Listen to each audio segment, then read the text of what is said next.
एक गांव में रामू और राधा नाम के पति पत्नी रहते थे।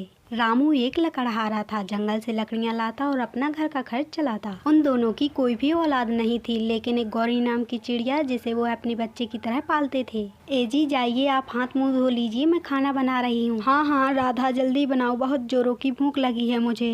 मम्मी मुझे भी बहुत जोरों की भूख लगी है, जल्दी खाना बनाओ। राधा खाना बना लेती है और वह तीनों एक साथ खाना खाने लगते।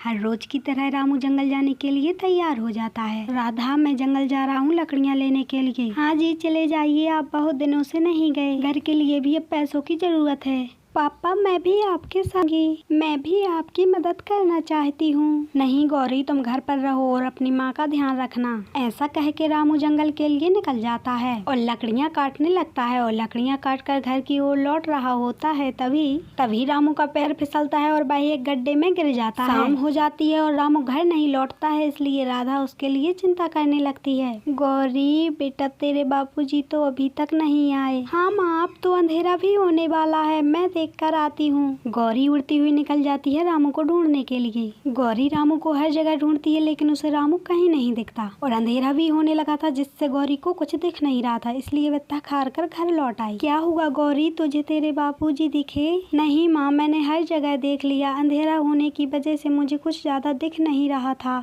इसलिए मैं घर लौट आई। रामू के घर न लौटने पर गौरी और राधा उसका रात भर इंतजार करते रहे। अगली सुबह होते ही राधा और गौरी रामू को ढूंढने के लिए निकल जाते हैं। गौरी तेरे बापूजी अभी तक नहीं मिले, क्या पता वो ठीक भी होंगे या नहीं। माँ आप चिंता मत करिए, बापूजी ठीक ही होंगे। गौरी उड़ते हुए रामू को ढूंढने लगती है और गौरी को रामू दिख जाता है। ए जी आप यहाँ कैसे आ गए, आप ठीक तो है ना, आपको चोट तो नहीं लगी? हाँ राधा मैं ठीक हूँ, बस एक गड्ढा गहरा होने की वजह से मैं इससे बाहर नहीं निकल पाया। फिर राधा और गौरी रामू को अपने हाथों से बाहर निकाल लेते हैं। भगवान का बहुत बहुत धन्यवाद कि आपको कुछ नहीं हुआ, आप एकदम ठीक हैं। हाँ राधा लेकिन भगवान के साथ साथ गौरी को भी धन्यवाद दो, क्योंकि उसने मुझे ऊपर से ना देखा होता तो शायद मैं अभी तुम्हें नहीं मिलता। पापा धन्यवाद तो मुझे आप लोगों का करना चाहिए, आप लोगों ने मुझे एक पक्षी होते हुए भी इतने अच्छे से पाला है। और वह तीनों खुशी खुशी अपने घर के लिए लौट जाते हैं। तो देखा आपने, अगर इंसान चाहे तो वह पशु पक्षियों को भी प्यार करना सिखा देता है।